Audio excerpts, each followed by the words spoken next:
On this computer. Muy bien. Bueno, lo voy a presentar porque también hay mucha gente que me parece que, bueno, yo no la conozco, no sé, capaz que Ernesto lo conocen y lo tienen muy presente, pero Ernesto Blanco es egresado de la licenciatura en Física de la Universidad Pública en el 91. Y me enteré que es analista en computación por parte de la Facultad de Ingeniería en el 94. Sí. No sabía. Culminó su maestría en física en la UDELAR en el 99, en un nuevo enfoque para medir violaciones de CP en el modelo estándar, y luego realizó también su doctorado en la UDELAR en el 2004 con la tesis titulada, a ver si me sale, Biomecánica de la carrera a alta velocidad en tetrápodos terrestres con miembros parasagitales y algunas de sus aplicaciones paleobiológicas. Actualmente es el director del Instituto de la Facultad de Ciencias, del Instituto de Física de la Facultad de Ciencias en la Universidad de la República y uno de los físicos más involucrados con la divulgación de la ciencia. Su área de investigación actual principal es la biomecánica y la paleobiología. Hoy nos va a hablar de Todos tenemos un infierno, aplicando la física para inferir el comportamiento de Macrauchenia patachonica, no sé si lo pronuncié bien, un peculiar ungulado fósil sudamericano. Los dejo con él. Bueno, muchas gracias, Gonzalo. Así que bueno, hace tiempo que no damos charlas, que no hablamos de estos temas, así que es una alegría. Agradezco especialmente a Gonzalo, a Sofía, por la iniciativa general de los seminarios y también por haberme invitado a esta actividad. Todos tenemos un infierno, el título que le dimos a esta charla. En un rato vamos a ver un poquito por qué. Y la idea central de la charla, el tema central, es contar un trabajo en el cual precisamente aplicamos la física para inferir el comportamiento de Macrauchenia, que fue aceptado en una revista internacional, en GeoBios, hace un par de semanas, es decir, un trabajo muy reciente.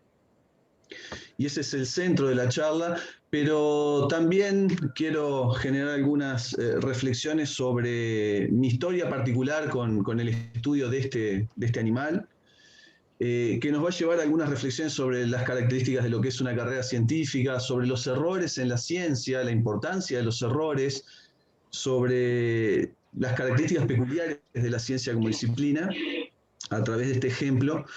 Y también pensaba hacer algunas reflexiones, sobre todo al final, sobre la relación de estos temas con lo que es la divulgación de la ciencia y en particular también de la física, ¿no? Que es a lo que la mayoría de nosotros nos dedicamos. En la imagen que aparece allí tenemos un esqueleto, una réplica de un esqueleto completo de Macrauchenia que está en el Museo de Buenos Aires, en el Museo Bernardino. Y aquí aparece Lara, que es una de las coautoras de este trabajo reciente del que hoy voy a estar hablando. Lara es estudiante de geología, estudiante avanzada de geología, que está haciendo su trabajo final de grado en paleontología con Martín Uvilla, concretamente en mamíferos fósiles, en carpinchos fósiles. Los otros coautores me los guardo un poquito y los voy a mencionar seguramente sobre el final de la charla. Así que bueno, para guiarnos un poquito en la lectura de esta historia, arranco con un par de epígrafes que nos va a guiar un poco la mirada a lo largo de la charla.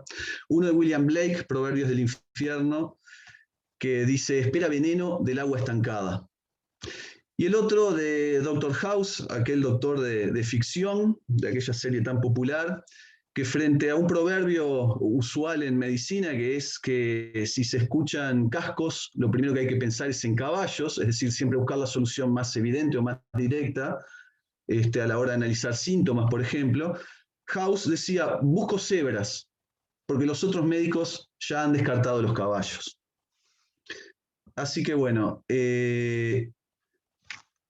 empecemos entonces con esta historia, capítulo 1, Todos tenemos un infierno, o sobre los exitosos reduccionismos de la inexperiencia. Y bueno, empecemos con Galileo. Galileo, cuando era muy joven, tenía unos 23 años, por allá por el año 1587, tuvo oportunidad de dar una conferencia en la ciudad de Florencia sobre temas de matemática y similares, ¿no? Y eligió un tema de mucho impacto, un tema polémico, un tema llamativo, la estructura del infierno. En ese momento había un debate respecto a la estructura del infierno, que en particular el punto que quiero destacar es el siguiente. Se pensaba que el infierno era una especie de cono, ¿no?, dentro de la Tierra, vacío, con una cúpula, que es una parte de la corteza terrestre, que tal vez estaría centrado en Jerusalén o algo así. Y la gran discusión era cuál sería el espesor de ese techo del infierno, de esa corteza que cubría ese cono hueco. Si fuera demasiado grande, no habría demasiado espacio para todas las almas que debería haber allí. Si fuera demasiado fino, había quienes decían que el infierno se podría derrumbar, que ese techo se podría derrumbar por su propio peso. Galileo aventuró el siguiente razonamiento. Si la Catedral de Florencia, el domo de la Catedral de Florencia, tiene un espesor que se relaciona con su amplitud en la misma proporción que el techo del infierno se relaciona, la amplitud del techo del infierno se relaciona con su espesor, y la Catedral de Florencia no se derrumba, entonces el infierno tampoco se debería derrumbar. Ese fue uno de los argumentos que presentó en una de sus primeras conferencias, en uno de sus primeros trabajos frente a académicos, Galileo. Por supuesto, unos cuantos años después, ya sobre el final de su carrera, cuando escribió El diálogo sobre dos nuevas ciencias, esa obra que muchos consideran el nacimiento de la física tal cual la entendemos hoy en día, Galileo dijo cosas diferentes. Una de esas dos nuevas ciencias tenía que ver con la resistencia de materiales, el estudio de estructuras. Y Galileo concluía que la capacidad de resistir cargas de las estructuras dependían de las áreas de las secciones. Por otra parte, las cargas relacionadas con soportar su propio peso dependían de volúmenes. Es decir, que al aumentar el tamaño de una estructura,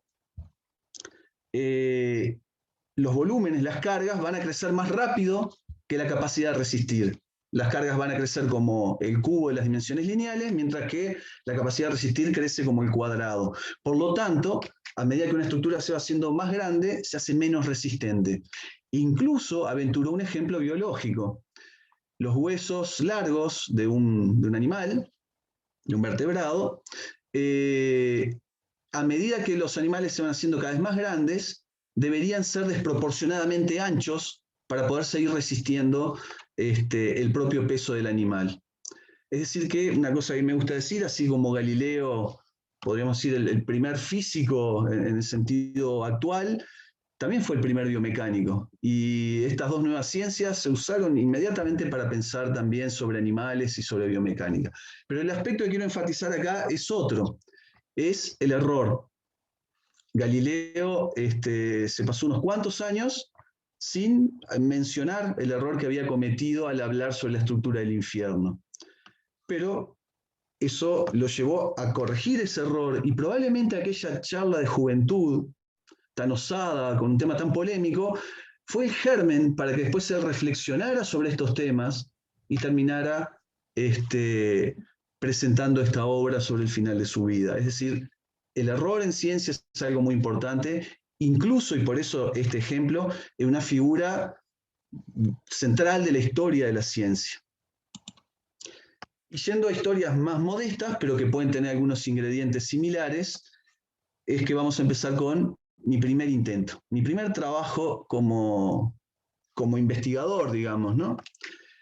Fue por allá por alrededor de 1995, en el marco de un curso de introducción a la biomecánica, que se dio en el edificio de lo que era la Facultad de Humanidades y Ciencias, donde es ahora la Facultad de Psicología, y que además coincidió con un par de visitas dentro de ese contexto de probablemente el biomecánico más relevante de la historia de la ciencia, que fue Robert McNeill Alexander. Alexander es una persona que trabajó aplicando la física, la ingeniería, distintas áreas de la física y la ingeniería al estudio de diversos grupos zoológicos, ¿no?, que van desde peces, invertebrados, mamíferos, etcétera, ¿no?, y el vuelo, el nado, y un montón de problemas de biomecánica, y en particular también estudió a los dinosaurios. Una de las cosas que contó en aquella oportunidad Alexander era sus trabajos para intentar estimar la agilidad, la capacidad atlética de los dinosaurios. Para eso él trabajaba con modelitos a escala para estimar la posición del centro de masa, para estimar la masa que habrían tenido estos animales, y a su vez estudiando la resistencia de los huesos largos de las extremidades, en particular el húmero y el fémur. Alexander definió una suerte de indicador de capacidad atlética que era el inverso de las tensiones máximas estimadas que habría soportado el animal. Si ese indicador atlético, él podía compararlo con animales actuales de los cuales se sabe cómo se mueven para tratar de inferir las capacidades atléticas de los grandes dinosaurios. A partir de eso, por ejemplo, Alexander concluía que el Triceratops, este dinosaurio, era capaz de galopar, como hacen, por ejemplo, hoy en día los rinocerontes, que es uno de los animales que él también usó para comparar. También vio que los grandes saurópodos tenían indicadores de capacidad atlética parecidos a los de los elefantes y que seguramente no podían correr o saltar como tampoco pueden los elefantes hoy en día. Y a partir de esas ideas, como trabajo final del curso, de ese curso de grado, elegí trabajar con un enfoque similar sobre un animal fósil sudamericano, que era precisamente Macrauchenia. Macrauchenia es un integrante de esa megafauna que habitó aquí en Sudamérica hasta hace unos 10.000 años, que convivió con los seres humanos. Otro representante, por ejemplo, de la megafauna son los mastodontes, y algunos otros los vamos a ver a lo largo de la charla. Y bueno, el trabajo básicamente consistió en replicar lo que había hecho Alexander para dinosaurios, pero en Macrauchenia. Es decir, estudiando, bueno, es un animal, aclaro, también un herbívoro, ¿no? Por su dentición y demás características, era un herbívoro. Y lo que hice fue estudiar tanto el fémur como el húmero, que era lo que estudiaba Alexander para dinosaurios, y ver la resistencia de los huesos y ver qué se podía inferir a partir de eso.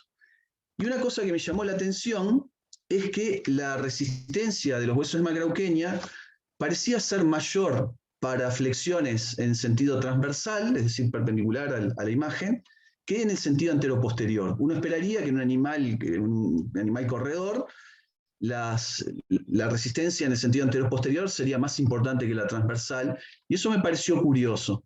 Luego vi que la mayoría de los animales a los que se había estudiado este indicador eran diferentes, no presentaban esa característica.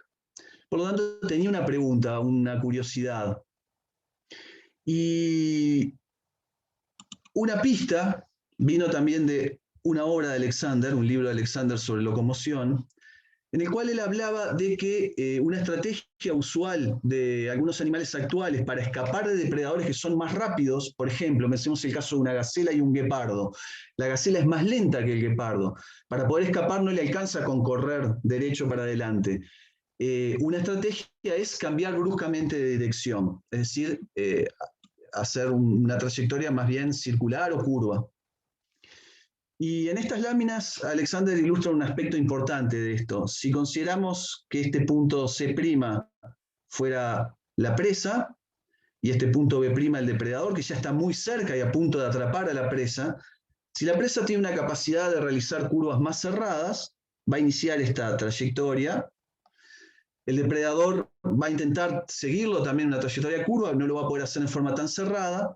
Y acá los numeritos son unidades de tiempo. En este ejemplo, la presa logra llegar al punto de intersección de las dos trayectorias antes, por lo cual pasa por delante del depredador y logra burlarlo, con lo cual logra sobrevivir un tiempo más hasta que el depredador pueda cansarse y finalmente abandonar la persecución. Esto ocurre si están muy cerca uno de otro. Pero si la presa iniciara este esquive, cuando el depredador aún está lejos, acá vemos de nuevo las unidades de tiempo, lo que pasaría es que el depredador llegaría antes al punto de intersección, bajando un poquito su velocidad, atraparía a la presa, por lo cual vería facilitado su trabajo. Es decir que esta estrategia de escape implica iniciarla a último momento, cuando el depredador está muy cerca. Por supuesto, en un movimiento de estas características, sabemos por la física que se necesita un movimiento lateral para generar ese movimiento en curva, que en este caso está dado por el rozamiento con el piso, y eso podría generar unos momentos que producirían esfuerzos transversales sobre las patas del animal. Y esa fue la idea que yo tuve. Pero a partir de ahí me embarqué en una especulación tipo Sherlock Holmes. Sherlock Holmes en el mal sentido. Es decir, ese Sherlock Holmes que a partir de ver el reloj de una persona se cree capaz de conocer todo sobre la vida de esa persona. Las historias que arma Sherlock Holmes en esos casos son historias consistentes, interesantes, pero no la única posible dada la poca evidencia que tiene. Un detective en la vida real debería considerar distintas historias alternativas y luego ir buscando nueva evidencia que calce o no con esas distintas hipótesis hasta llegar a la más razonable. Pero yo acá me embarqué como un Sherlock Holmes, el más crudo de ellos, a armar una historia a partir de muy poquita evidencia, un par de medidas de 2 de los huesos largos de Macrauqueña. Y la historia es esta. Si Macrauqueña tenía una adaptación para esquivar a depredadores, al punto de que lo reflejaba en sus huesos.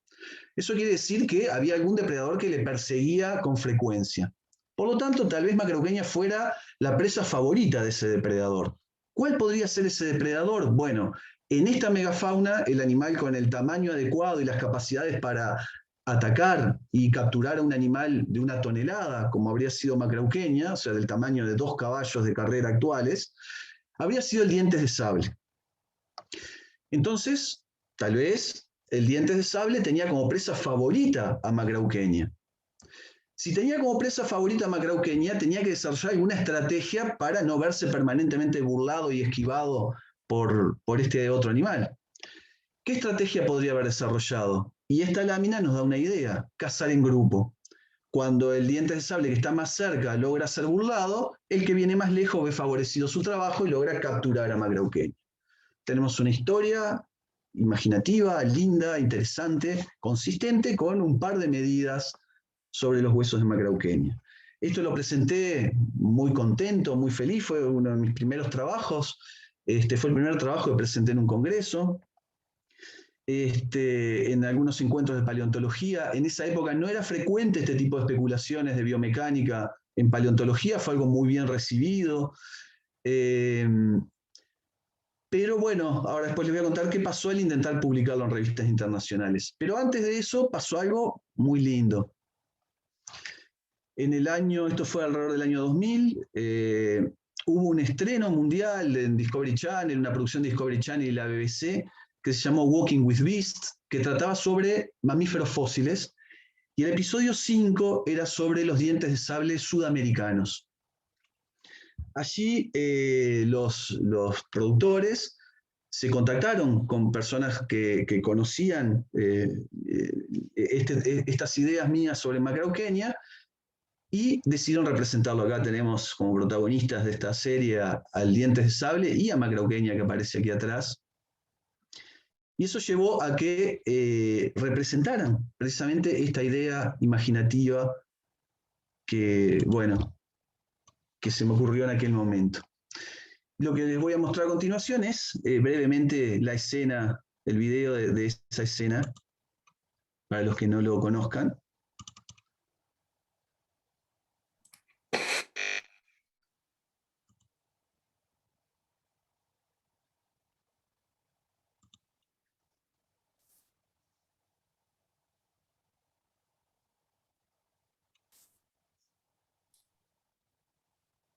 Esto que vamos a ver entonces es un fragmento de ese documental que se estrenó por allá por el año 2000, que como se podrán imaginar, estaba ahí frente al televisor, mirando el estreno mundial para ver esta escena. Ahí el narrador, que es ni más ni menos que Kenneth Branagh, diciendo que, bueno, que Macrauqueña es la presa favorita de Smilodon y narrando todas estas Macrauchenia are fast, wary animals, and getting close enough to kill one takes endless patience. En el documental imaginan a los The dientes de females hunt sable together as a pack, cazando en inching grupo del modo que lo hacen los leones hoy en día, usando They have estrategias been closing in on this similares, herd for 2 hours now. teniendo que aproximarse mucho a la presa antes de lanzar el ataque, porque son animales, digamos, de emboscada, que se cansan rápido, con gran capacidad de aceleración, y se Smilodon cansan are powerful rápido. killers and able to accelerate explosively, but they are not built for long chases. Unless they get close, they don't stand a chance.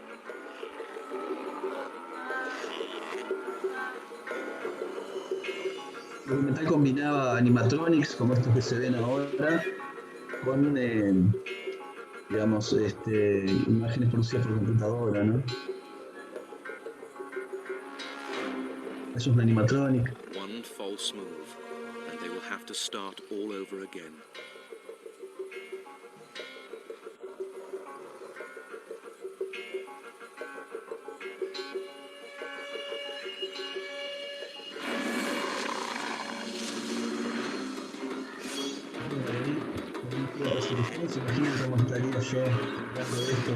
The lead female drives the herd towards the other females.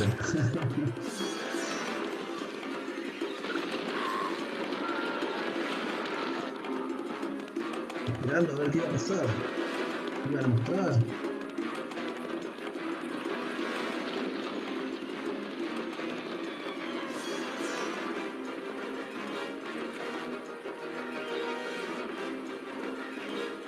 Ahí tenemos a los dientes de sable persiguiendo en el equipo.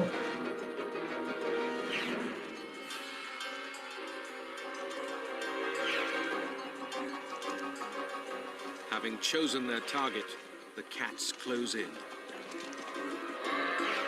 Este es el momento más emocionante para mí en este momento, ¿no? El diente de sable se acerca, está para atrapar a Macrauchenia. Macrauchenia have outstanding maneuverability. The victim Jinx Hace su gran despliegue y lo deja así de largo. But that's why Smilodon hunted. Más atrás. A second cat brings her down.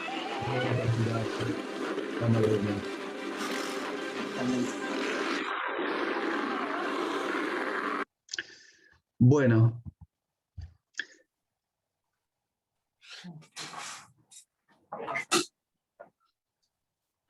Volvemos entonces a la presentación. Como decía, como se podrán imaginar, fue una emoción enorme que digamos, algo que uno había imaginado, estuviera allí y todo lo demás. Pero eso es solo un aspecto del asunto, ¿no? El otro aspecto es el científico. Los intentos de publicar este trabajo en revistas arbitradas fracasaron una y otra vez. Y hubo algunas objeciones, algunas dadas por el propio McNeill Alexander, que en particular me convencieron a mí mismo, ¿no? O sea, el primero en ser convencido de esas objeciones fui yo. La más importante, les comento, tiene que ver con esto, con este diagrama. Y es lo siguiente, cuando un animal está moviéndose en una trayectoria curva, es como cuando un ciclista dobla en una esquina. No solo aparece una fuerza lateral, sino que también el animal tiende a inclinarse, de modo tal que la fuerza de reacción del piso, o sea, lo que sería la suma de la normal y del rozamiento, está generalmente alineado con las piernas. Es decir, que no aparecen momentos transversales relevantes durante un movimiento uniforme a lo largo de una curva.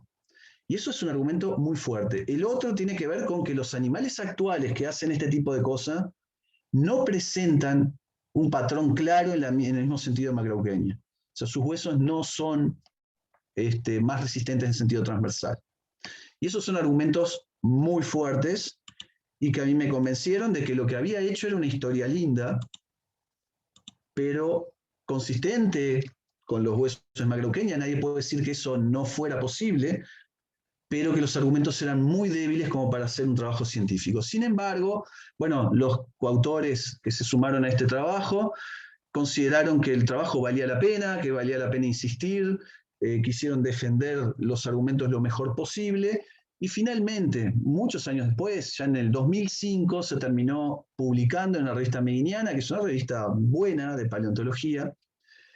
Y aquí quiero comentar dos cosas. Una es que, bueno, que a mí me parecía importante que el artículo, bueno, yo con menos experiencia que los otros colaboradores acompañé, me parecía que era lo adecuado, pero me pareció importante que en el artículo aparecieran las objeciones a los propios argumentos que nosotros dábamos, y hay un párrafo en el cual yo mismo colaboré activamente en redactar estas objeciones que les decía, sobre todo las que tienen que ver con la física.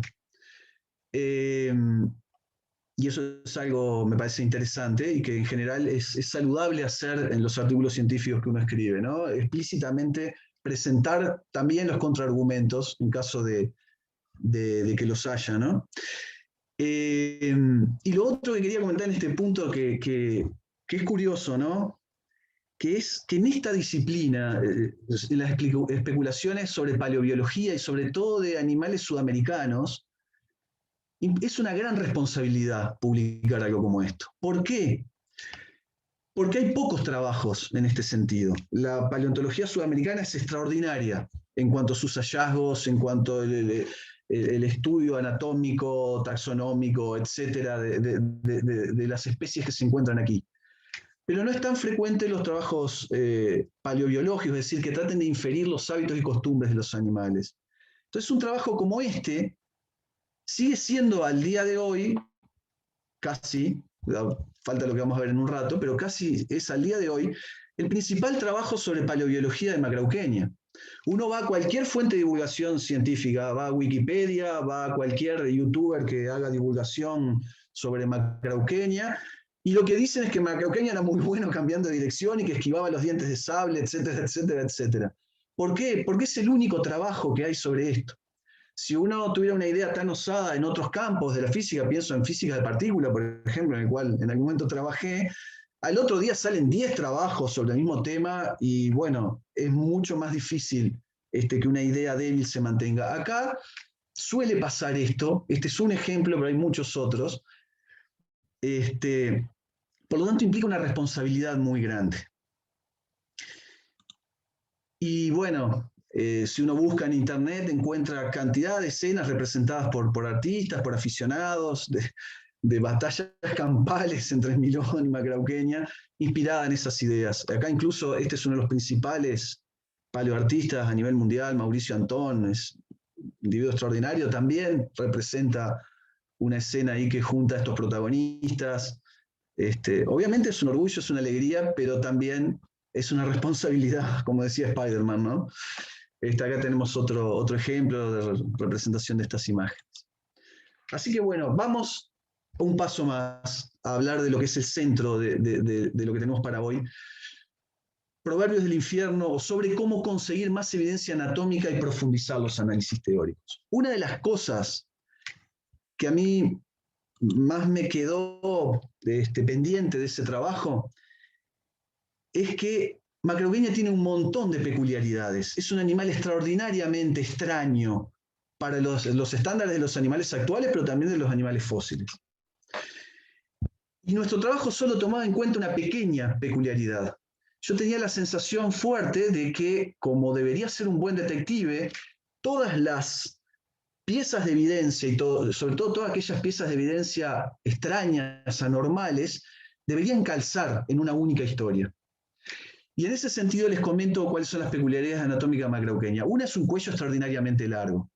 Dentro de lo que fueron los ungulados nativos sudamericanos, Macrauqueña es el que tuvo el cuello más largo, con algunas de sus vértebras muy elongadas, al punto de que algunos anatomistas lo comparaban con las vértebras de los camellos actuales o incluso de las jirafas.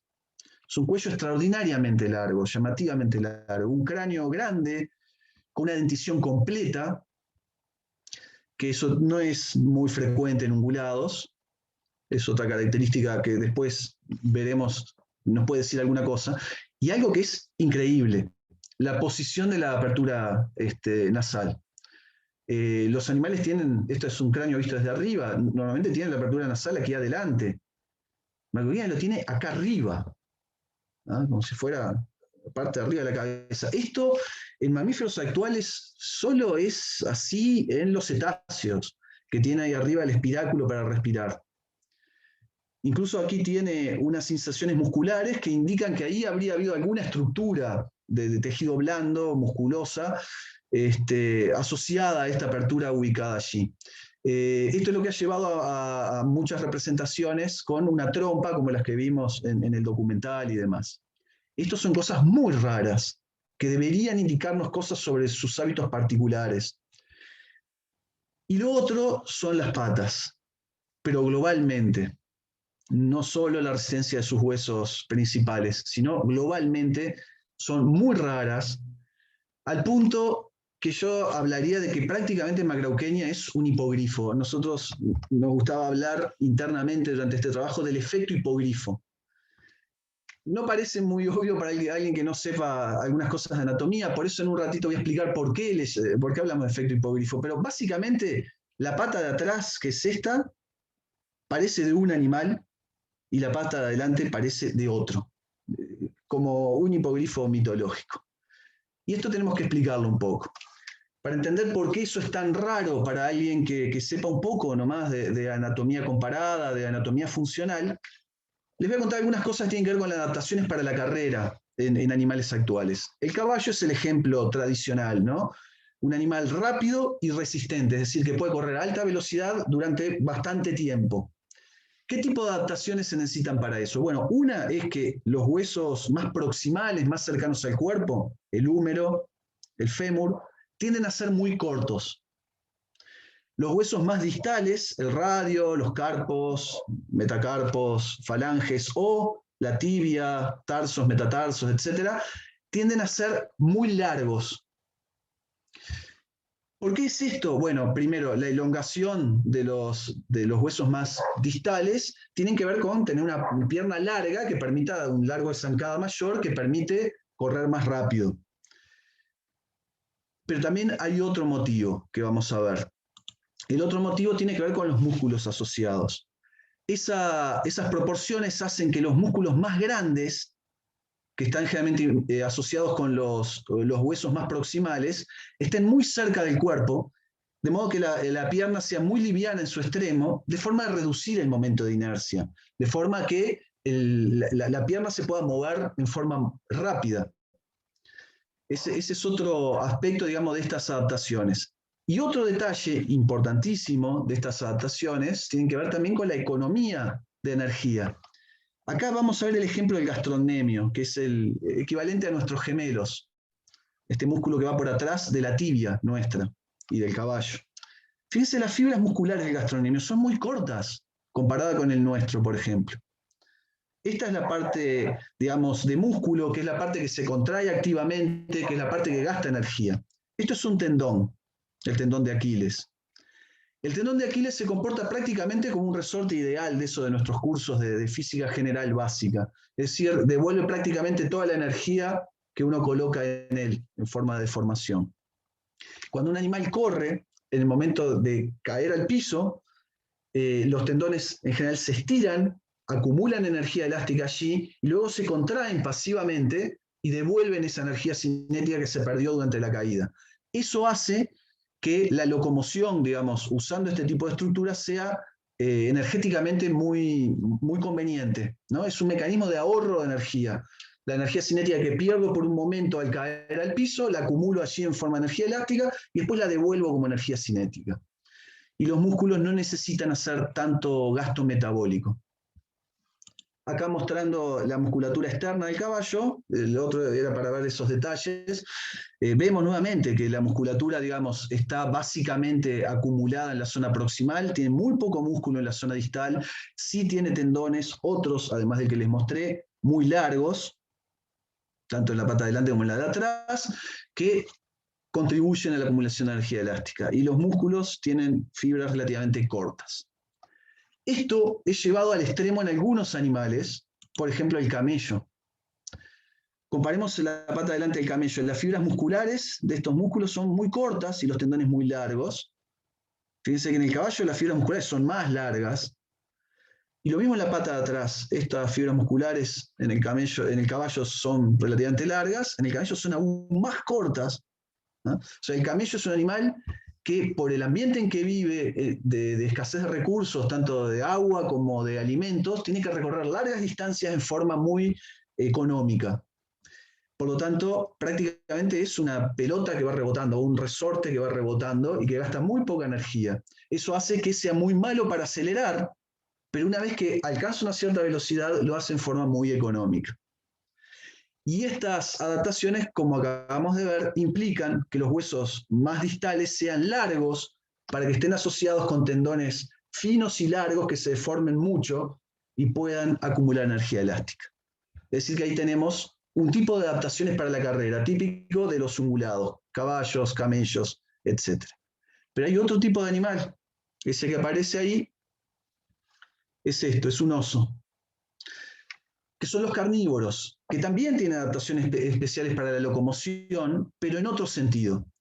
Hay muchos carnívoros, como se decía que era el dientes de sable, como son los osos, como pueden ser los leones, los tigres, en los cuales la economía de carrera no es importante, lo importante es la aceleración, ser capaz de rápidamente alcanzar una velocidad alta. Y acá vemos que es totalmente diferente el diseño. La musculatura es mucho más voluminosa. Estos músculos que veíamos reducidos a fibras muy cortas y tendones largos, en los ejemplos anteriores acá son fibras largas con tendones cortos y gruesos. Eso es importante para que cuando el músculo se contraiga, el tendón no se deforme, sino que el movimiento se transmita rápidamente a la articulación y eso permita una aceleración importante. Acá vemos el impacto de esto en los huesos. Esto es un tigre. Fíjense que los huesos del tigre tienen proporciones totalmente diferentes a los que vimos del caballo, del camello. El húmero es largo, el fémur es largo, y la tibia o el radio son aproximadamente de la misma longitud que el húmero o el fémur. Es una proporción totalmente diferente, y nuevamente, acá tenemos el tigre también, está asociado con una musculatura extremadamente poderosa, músculos voluminosos, fibras largas, tendones extremadamente cortos y gruesos. Este es un animal que acelera con gran capacidad, pero se cansa rápido. No acumula energía a través de mecanismos elásticos en forma eficiente, tiene demasiada masa muscular, que es donde allí se gasta la mayor parte de la energía. Por lo tanto, tenemos aquí otro tipo de adaptaciones para la carrera. ¿Y cómo es Macrauchenia? Bueno, Macrauchenia es un hipogrifo. La pata de adelante tiene un número muy corto y el radio muy largo, lo cual nos lleva a pensar que tendría tendones acá muy largos, adecuados para acumular energía elástica durante la carrera, o sea, una pata adelante propia de un camello, de un caballo, y la pata de atrás tiene un fémur y una tibia casi la misma longitud. No sé si el fémur incluso no es un poquito más largo que la tibia. O sea, parece la pata de un tigre, de un oso, o sea, de un animal con una gran capacidad de aceleración, pero muy ineficiente para correr a alta velocidad a largas distancias. Entonces, acá tenemos un problema. ¿Qué era Macrauchenia? ¿No? Y lo que hicimos en este trabajo reciente es, primero que nada, que es la característica de nuestro trabajo, intentar cuantificar este efecto hipogrifo y comparar con animales actuales. Construimos un indicador a partir de estas unas ecuaciones desarrolladas por Per Christiansen en un artículo del año 2002, que permiten, son ecuaciones fenomenológicas, a partir de medidas y datos de animales actuales, construye unas ecuaciones predictoras a partir de relaciones entre longitudes de los huesos. Por ejemplo, acá la longitud del radio sobre la longitud del húmero permite estimar cuál sería la velocidad de carrera a partir de ese estimador. En la pata de atrás hay un estimador análogo, que sería la longitud de la tibia sobre la longitud del fémur, que me daría una estimación de su velocidad de carrera. Como se podrán imaginar, en Macrauchenia, la pata de adelante va a dar valores de velocidad más grandes que la de atrás, ¿no? Y construimos un indicador que evaluara esas diferencias, ¿no? Lo que se predice para la pata de atrás de velocidad contra lo que se predice en la pata de adelante, para varias medidas anatómicas.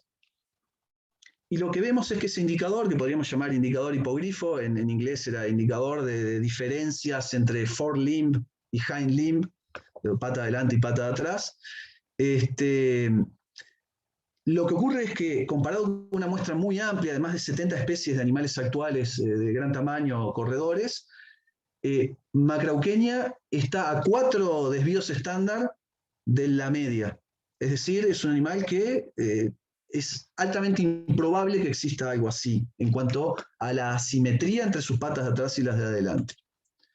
Hicimos también un análisis multivariado, ¿no? De esto podríamos hablar muchísimo sobre la interpretación de estas cosas, pero simplemente lo que quiero enfatizar acá es lo siguiente. Aquí es que cae Macrauquenia, son estos dos diamantes. Son dos porque uno es el lado izquierdo y otro es el lado derecho de Macrauquenia.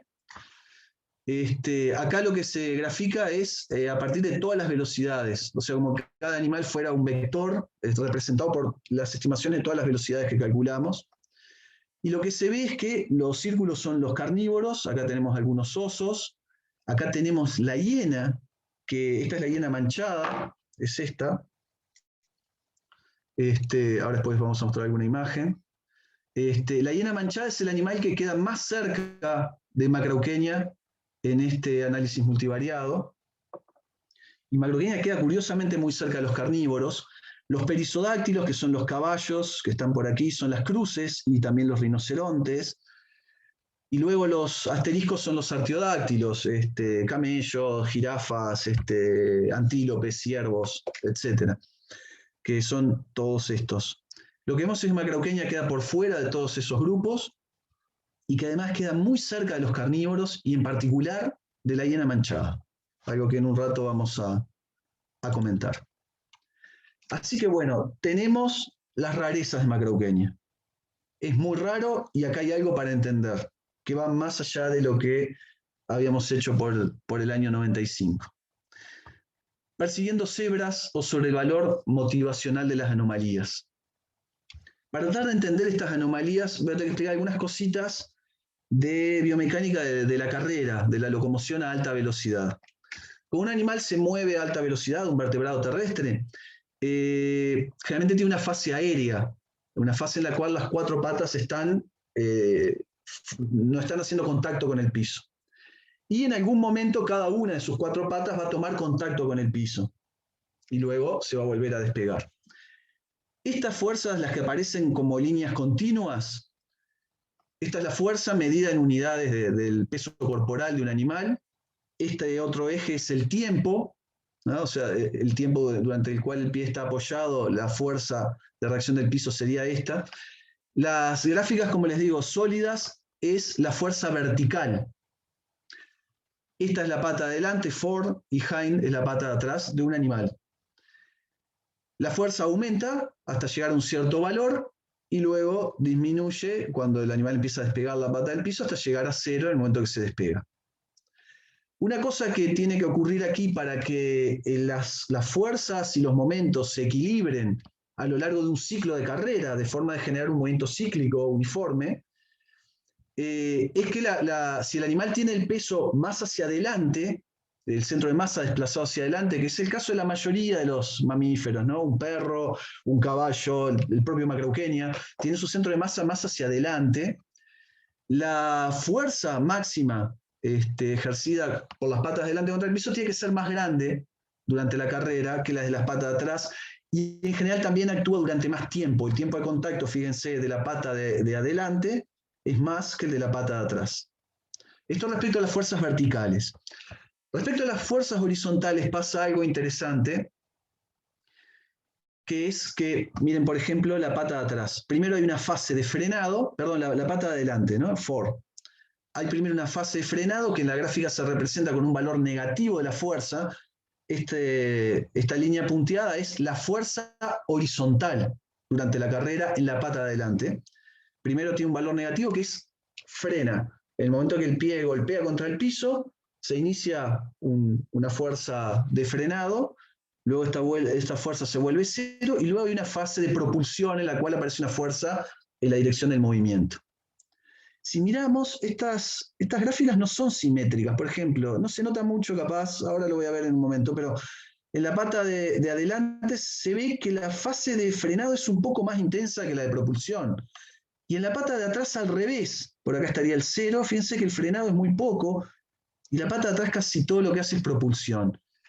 Es decir, que hay una diferencia en cuanto a la función de las patas de delante y la de atrás. Las de delante están generalmente más involucradas con el frenado y las de atrás más involucradas con la propulsión durante la carrera. Hay un parámetro que se le llama en biomecánica sesgo, propulsión, frenado, que es esta cantidad, es la relación de los coeficientes de Fourier, de los primeros términos de un desarrollo con el cual ajustamos esa fuerza horizontal contra el piso. Y el significado de ese parámetro sesgo es el siguiente: cuando ese parámetro vale 0, eso significa que la fuerza horizontal es totalmente simétrica. La propulsión, que sería esta fase, y el frenado son iguales. Si el parámetro es negativo, implica un sesgo a favor del frenado, y si el parámetro es positivo, un sesgo a favor de la propulsión. Una cosa interesante es cómo se relaciona esto con los mecanismos elásticos. ¿Qué es lo ideal para que los mecanismos elásticos de ahorro de energía funcionen bien? Lo ideal es esta situación, ¿verdad? O sea, que el sistema músculo-tendón actúe en forma simétrica para frenar y para propulsar. De esa manera, ese tendón que se estira en una de las fases se acorta en la misma cantidad en la otra fase y devuelve esa energía. Es decir, los músculos no tienen que hacer tanto trabajo. Esto es lo ideal para que los mecanismos elásticos funcionen bien. ¿Y qué es lo que pasa? Pasa lo siguiente en los animales reales. Esto se vio en un trabajo de Lee et al. De 2004, en el cual, además de consideraciones teóricas como las que yo estoy presentando, ellos hacen experimentos con perros a los cuales les colocan unas mochilas de forma tal de desplazar el centro de masa de los perros hacia adelante, hacia atrás, ¿no? Y ver qué pasa con las características de la fuerza contra el piso. Lo que se ve es que cuando un animal tiene un peso o un centro de masa corrido hacia adelante, la pata de adelante, es decir, aquella que soportaría más peso en situación estática, se acerca mucho a una situación en la que no hay sesgo propulsión frenado. Y la pata de atrás ve incrementado ese sesgo a favor de la propulsión. Acá sería un animal similar, pero cuyo centro de masa fue desplazado hacia atrás, está en el medio del cuerpo. Vemos que el sesgo a favor de la propulsión en las patas de atrás disminuye y vemos que el sesgo a favor del frenado en la de adelante aumenta. Además, los tiempos de apoyo cambian. El tiempo de apoyo en la pata de adelante es mayor, cuanto mayor sea el peso colocado aquí, que en la pata de atrás. Esto es lo que significan estas otras cantidades. ¿Qué significa esto? Esto significa, me voy a quedar un poquito acá, significa que un animal que tenga el centro de masa hacia adelante, sus patas de adelante serían más eficientes para acumular energía elástica. Y si tiene el peso muy corrido hacia adelante, podría pasar que el sesgo propulsión frenado adelante sea prácticamente 0, con lo cual sería ideal para acumular energía elástica, le valdría la pena tener tendones largos ahí, pero las patas de atrás serían algo así. O sea, tendrían un sesgo a favor de la propulsión enorme. Con lo cual, no valdría la pena tener mecanismos elásticos importantes y sí sería necesario tener una musculatura importante para propulsar el cuerpo en cada ciclo de carrera. Es decir, que si Macrauqueña tuviera un centro de masa inusualmente desplazado hacia adelante, eso podría ser una explicación de ese efecto hipogrifo. Las patas de adelante estarían mejor diseñadas para acumular energía elástica, las de atrás no, y por lo tanto lograríamos entender ese diseño. Ahora bien, ¿Macrauqueña tenía un centro de masa inusualmente desplazado hacia adelante? No. Digamos, las evaluaciones que se han hecho anteriormente de cuál es el porcentaje de peso colocado adelante y atrás a partir de modelitos a escala y demás, muestra que es un mamífero relativamente normal, con un peso más bien colocado hacia adelante, pero normal. Y entonces, ¿qué pasaba? Y una pista la dan los animales actuales. En particular, un animal extraordinario a la hora de compararlo con Macrauqueña, que es el antílope saiga, que de hecho parece un fósil. Y aquí tiene una estructura en la nariz, una especie de trompa, que recuerda las adaptaciones craneales de Macrauqueña. La saiga, ¿qué hace? La saiga es un animal que recorre largas distancias a velocidad alta en ambientes muy áridos. Los ambientes en los que habría habido macrauqueña también habrían sido ambientes muy áridos, es decir, con poca humedad. ¿Eso qué implica? Que durante la carrera se levanta mucho polvo. Y eso molesta la respiración. O sea, ese polvo entraría por la nariz cuando el animal está respirando, sobre todo si está corriendo dentro de una manada. Y este trabajo, Frey et al. 2007, precisamente, una de las cosas de las que habla es de las adaptaciones de saiga para filtrar el polvo, acumularlo aquí y luego expulsarlo periódicamente.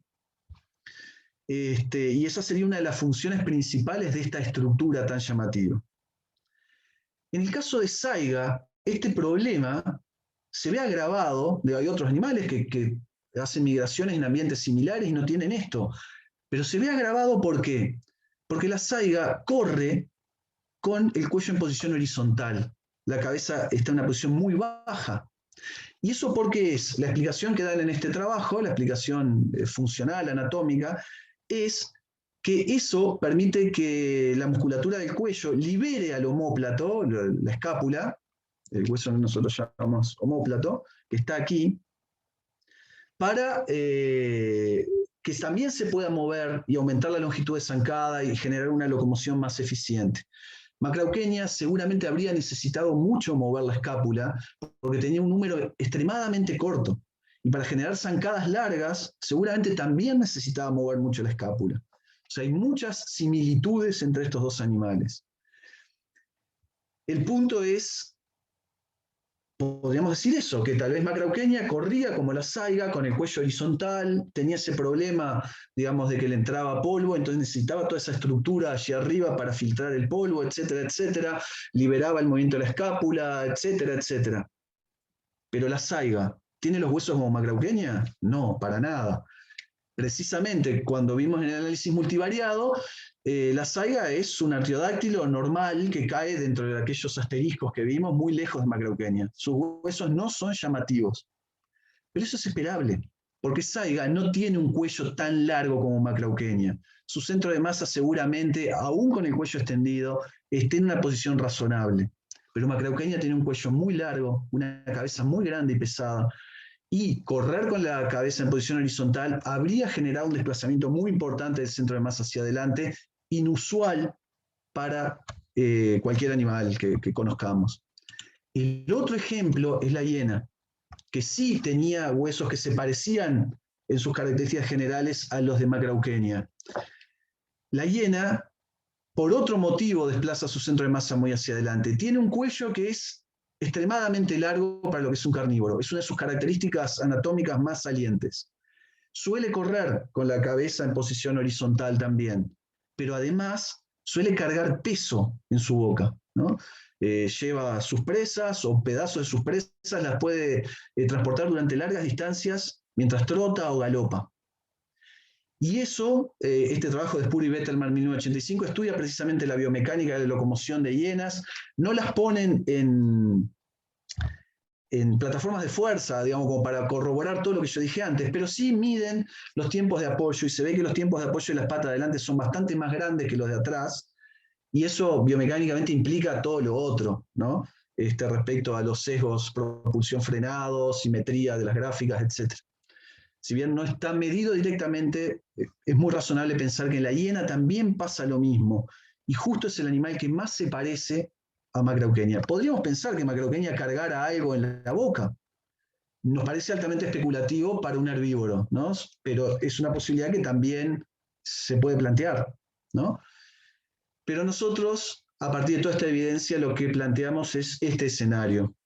Esta es una ilustración coloreada, en este caso, de un dibujo esquemático de Macrauqueña, corriendo en un ambiente árido. Es un dibujo que vamos a incluir en el artículo, con el cuello completamente horizontal, por lo cual su centro de masa se desplaza enormemente hacia adelante, un centro de masa que ya de por sí estaba bastante para adelante, y genera todas estas peculiaridades biomecánicas y anatómicas que mencionamos anteriormente. Y ya que estamos, eso es lindo, es interesante, es una reconstrucción de hábitos. Perdió un poco la espectacularidad macrauqueña, ¿no? Toda aquella de la lucha con los dientes de sable.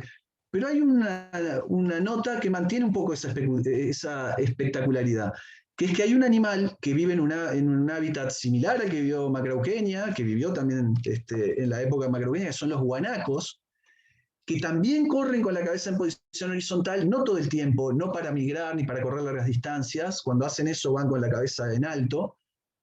Sí para un comportamiento agresivo, antagonista, para el cual también les voy a mostrar un video.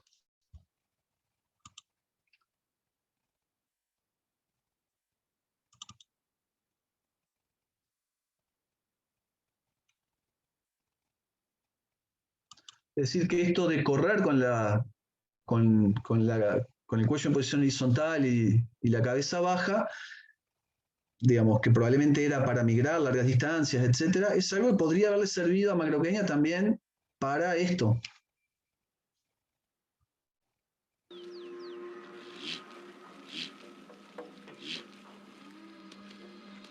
The male's entire harem is now at stake. Colocamos en una situación One bachelor makes his move. en periodo reproductivo estos animales, ahí están intentando acercarse a una hembra. Y se da esta situación, ahí lo ven corriendo con el cuello en posición horizontal, hay otro también. Esa intención que van a ver ahora. Using razor-sharp teeth, he aims for his challenger's testicles. Usando sus dientes afilados como navaja para morder los testículos de sus rivales. Y bueno, también luchan de estas maneras. Pero ahí tenemos otra posible aplicación de esa carrera con el cuello en la posición horizontal, ¿no? En la lucha interespecífica. Macrauqueña además tenía una dentición completa, que también es algo llamativo en los lados. Y podría haber usado perfectamente también para este tipo de combate. Lo dejo un poquito más porque ahora aparece otra escena también en la cual te da esa resolución con el cuello en posición horizontal.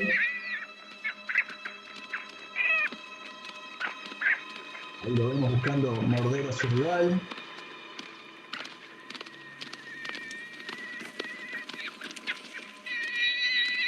Y es realmente muy espectacular, ¿no? Y bueno, y nos muestra que es algo posible, un animal de cuello largo, corriendo de esa manera, es algo posible. Por supuesto, los guanacos no tienen las características en los huesos largos, las extremidades que tiene Macrauqueña, fundamentalmente porque no es su forma usual de locomoción. O sea, es una actividad que hacen durante los combates, pero no tienen que recorrer largas distancias haciendo eso, entonces no necesita ser energéticamente económica la carrera con el cuello horizontal. Y bueno, ya cerca del final, o sea, creo que contamos las cosas principales. Capítulo 4, agua que no has de beber, o sobre que nunca falten algunas inferencias adicionales sin importar lo especulativas que puedan ser. Que no falten los errores del futuro.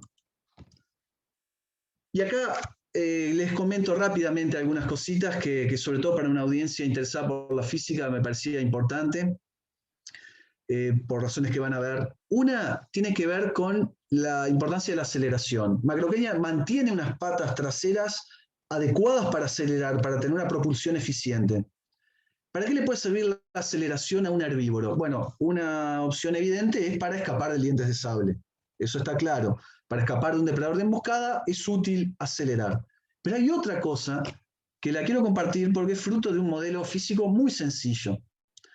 Este trabajo de Shipley et al. De 1996 lo que hace es tratar de modelar la tasa de encuentros que un herbívoro tiene con alimento, es decir, con plantas, o sea, cuántas se encuentra por unidad de tiempo, en función de sus capacidades de aceleración y de velocidad. Y lo que se ve, los trabajos anteriores que modelaban estas cosas solo consideraban la velocidad media que un animal era capaz de desarrollar, pero no tomaban en cuenta la aceleración. Y como vemos, acá en estas gráficas está un poco chiquita, pero creo que se puede ver, la línea sólida es la predicción del modelo que no incluye aceleración. Un modelo que implicaría aceleración infinita, ¿no? O sea, el animal pasa de 0 a su velocidad media en un instante. Lo que hay en el eje de la Y es la tasa de encuentro de plantas, cuántas plantas por unidad de tiempo encuentra. En el eje este lo que hay es el espaciamiento entre las plantas en el ambiente en que el animal se está alimentando. Estos autores, además de hacer un modelo, hicieron un montaje experimental, en el cual ponían plantas a cierta distancia y soltaban a los animales a comer allí. Los puntos son los valores experimentales medidos, y hay una línea punteada, que acá en el caso este de la gráfica arriba no se ve tan bien, se ve un poco mejor acá en estas otras. Esa línea punteada es el modelo incluyendo la aceleración. Lo que vemos es que para animales chiquitos, como los perros de la pradera, prácticamente el efecto de la aceleración no es muy importante. Cualquiera de las dos gráficas ajusta bastante bien a los datos experimentales, aunque la gráfica con aceleración parece estar un poco mejor.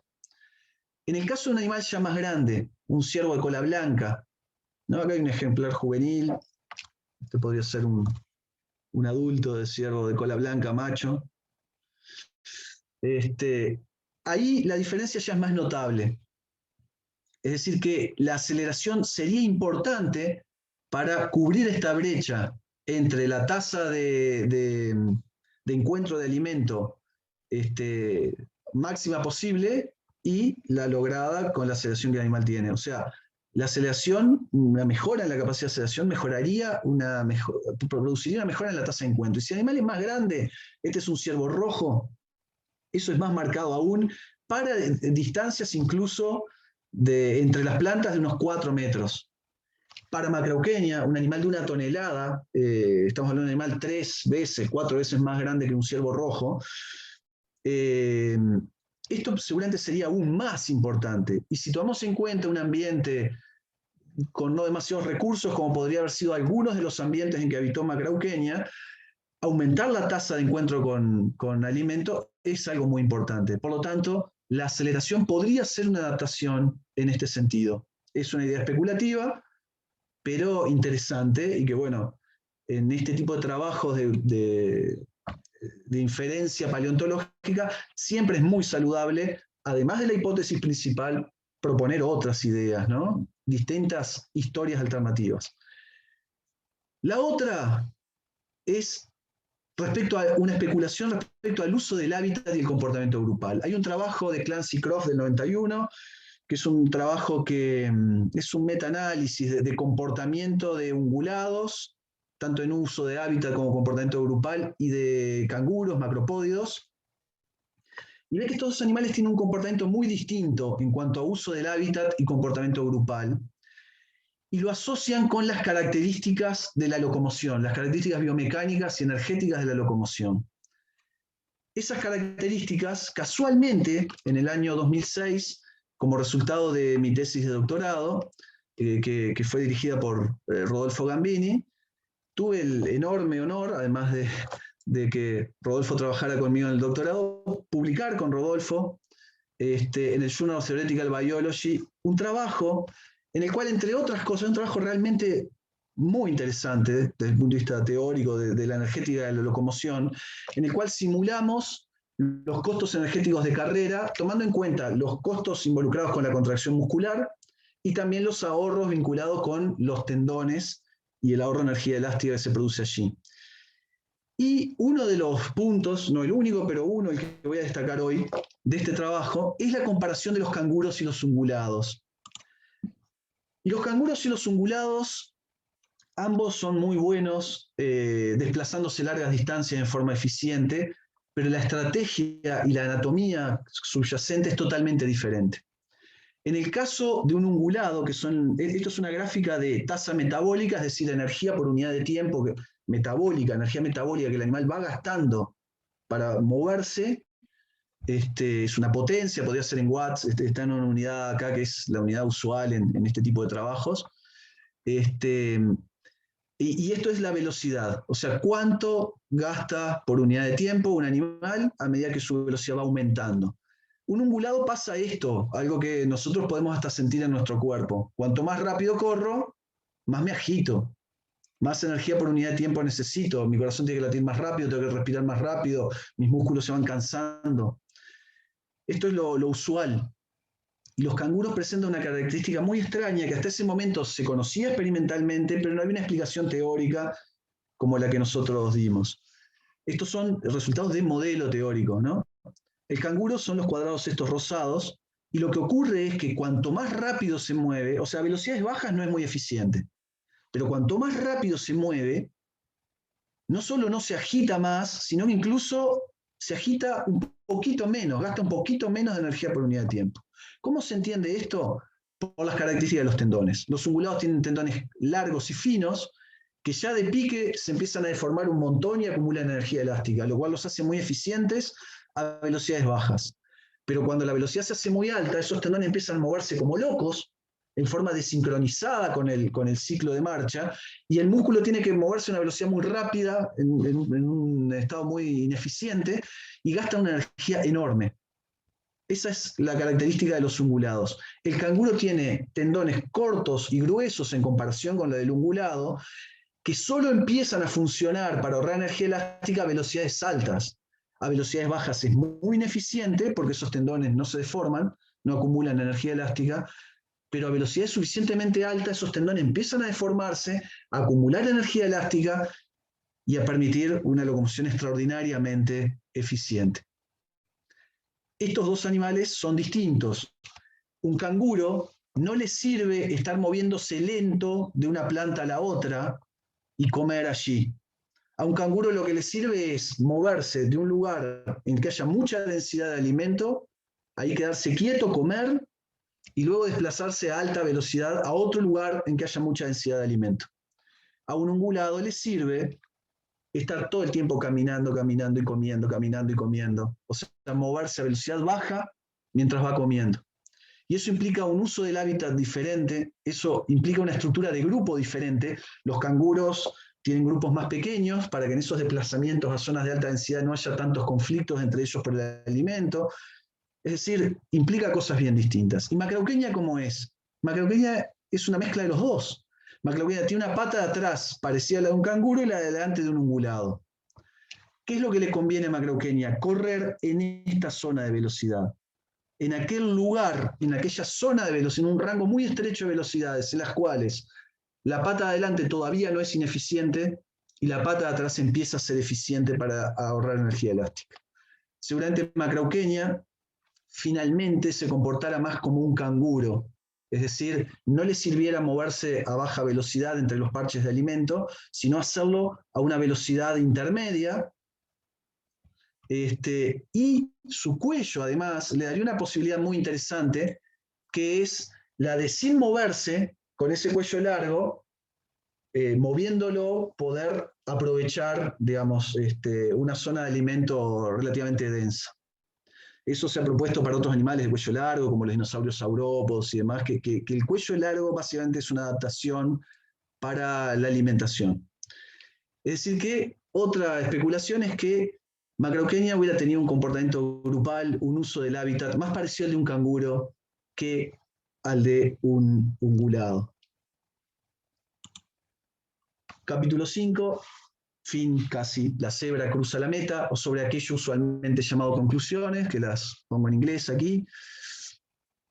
Nosotros proponemos, entonces, resumiendo las propuestas nuevas sobre Macrauchenia, que serán publicadas entonces en el número de octubre de GeoBios y que en los próximos días va a estar online. Proponemos que Macrauchenia se corría, se involucraba, digamos, en movimiento a alta velocidad en ambientes áridos, con la cabeza en posición horizontal, usando esos nasales retraídos que tiene y las estructuras que pudiera haber tenido asociada para minimizar la inhalación de polvo.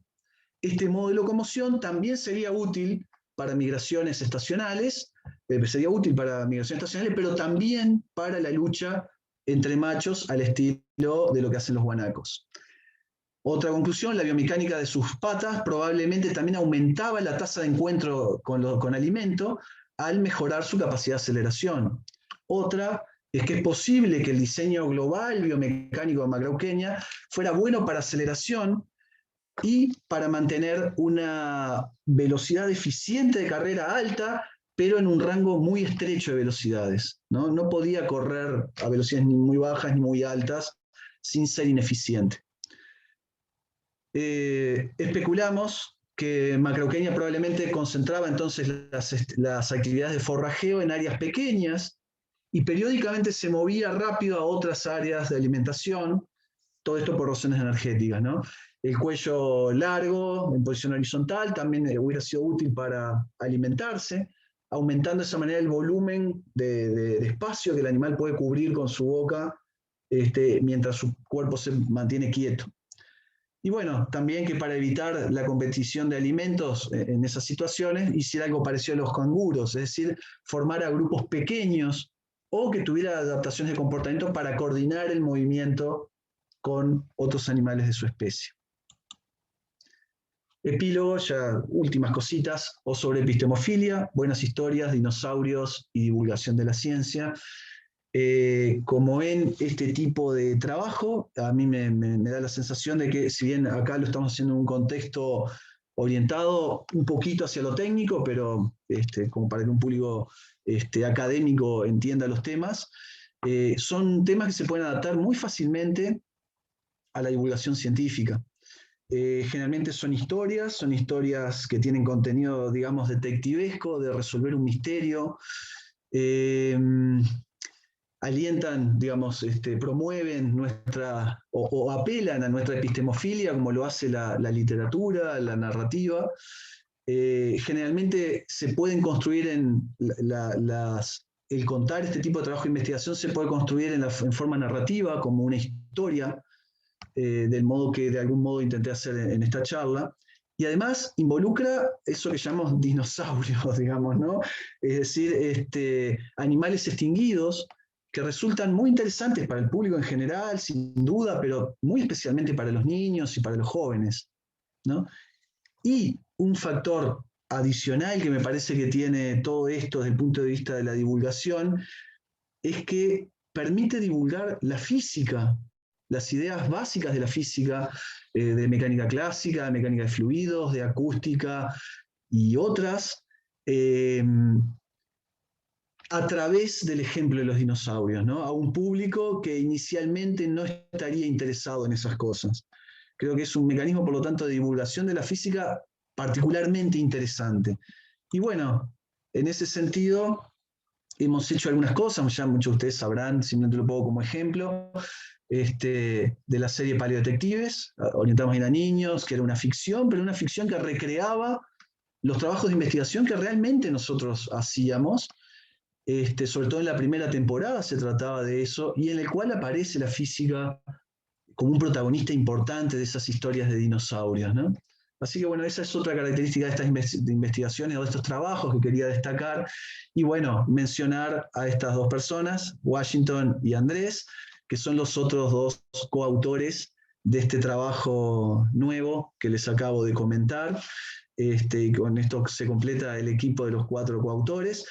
Pero una cosa más que también quiero decir es que una cosa muy gratificante también y de la que uno está agradecido de esto, además de poder corregir sus errores, además de poder ser autocrítico, de aprender, es poder formar grupos humanos de estas características en estos temas, ¿no? Personas que somos amigos, que nos ayudamos, que colaboramos, que nos complementamos con habilidades totalmente diferentes uno y otro, como se ve en el show, digamos, también es así en la realidad, y que eso también es una característica linda e importante de la ciencia.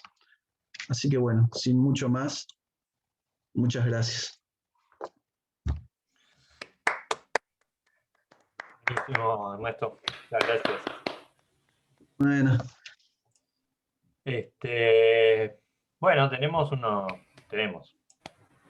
hay espacio para preguntas, aquellos que quieran preguntar,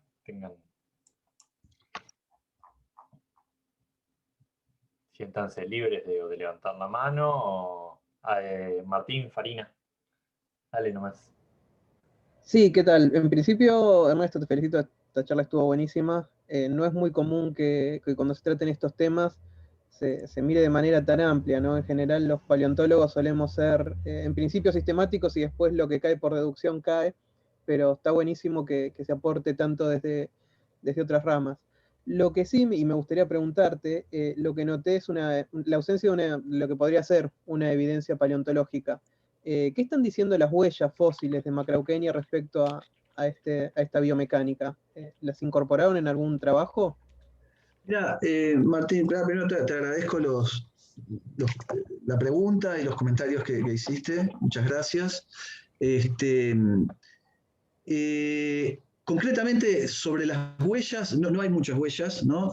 Básicamente hay algunas pisadas en Pehuenco y creo que hay algo publicado de eso. Nosotros citamos eso en nuestro trabajo, sobre todo respecto, digo, obviamente el trabajo es mucho más amplio que lo que yo presenté acá, con muchos detalles más técnicos, entre los cuales aparecen algunas cuestiones más, digamos, paleontológicas, de evidencia dura paleontológica.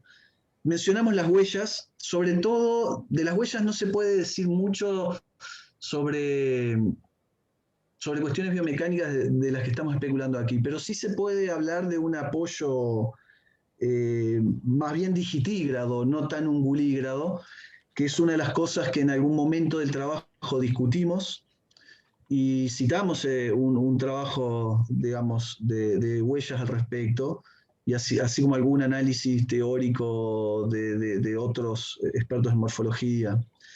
¿Hay alguna evidencia? Tal vez Lara me pueda ayudar, si está ahí y quiere comentar, pero había un trabajo también que comentamos de evidencia de comportamiento grupal en Macrauchenia, que es otra cosa importante.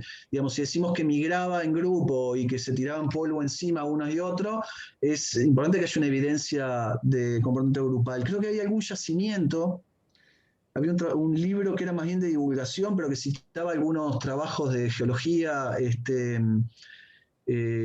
incluía yacimientos de Macrauchenia, en el cual se hablaba de evidencia de grupos de Macrauchenia en un mismo yacimiento, y se infería precisamente que tuvieran grupos similares a los de los guanacos hoy en día, que son grupos no muy numerosos, más parecido a lo de los canguros. Eso también, que sería también evidencia dura en algún sentido, eso también lo mencionamos en el artículo, ¿no? Eh, Luego hay cosas que, si uno tuviera huellas, por ejemplo, una rastrillada completa en el cual uno pudiera inferir que el animal estaba corriendo o algo, se podrían hacer cosas, ¿no? Por ejemplo, comparar la profundidad de las huellas de la pata delante y la de atrás.